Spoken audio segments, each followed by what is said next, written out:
తర్వాత యోసేపు తనను తాను ప్రత్యక్షపరుచుకొని, అన్నలారా నేను గుర్తున్నాను మీకు అన్నాడు.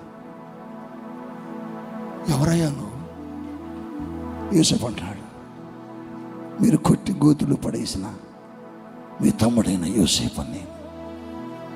వామ్మో, భయపడిపోతున్నారు. ఇప్పుడు రాజు కదా, ఏమైనా చేస్తాడేమని భయపడుతుంటే ₹1,00,00,000 ఖరీదిన మాట మాట్లాడాడు యోసేపు. ఏమని మాట్లాడాడు తెలుసా? చెప్పనా? అన్నలారా, మీరు నా జీవితాన్ని కీడును ఉద్దేశించారు, కానీ దానిని దేవుడు నాకు మేలుకరముగా మార్చాడు.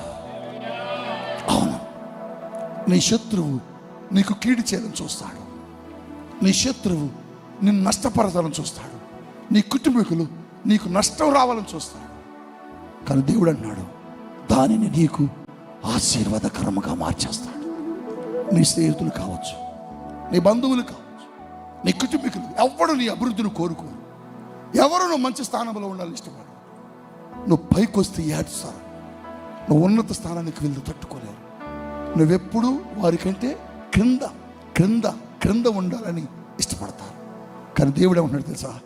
వారికంటే నిన్ను పైకి ఉంచాలని ఇష్టపడుతున్నాడు.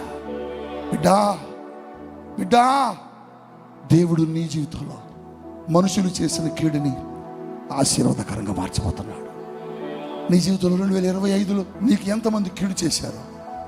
నీ జీవితంలో ఎన్ని వ్యాధులు నీ చుట్టుముట్టాయో, నీ జీవితంలో ఎన్ని అప్పులు అయిపోయిందో, నలిగిపోయావు, వాటన్నిటి స్థానంలో దేవుని జీవితం ఏం చేయబోతున్నాడంటే వాటిని మేలుకరంగా